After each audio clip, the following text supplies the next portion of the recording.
Hello everyone. Today we are going to show you how to connect a Moza R3 racing wheel to a PlayStation 5.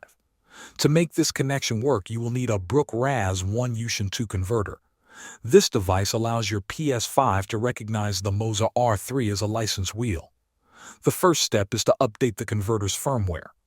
Plug the Brook Raz 1 Ushin 2 into a PC using a USB cable. Once connected, visit the official Brook website and download the latest firmware. Now we will connect the converter. Take the Brook Raz 1 Ushin 2 and plug it into one of the front USB ports on your PS5. Make sure it is fully inserted. After this, take the USB cable from the Moza R3 wheelbase and plug it into the port 1-inch slot on the Brook converter.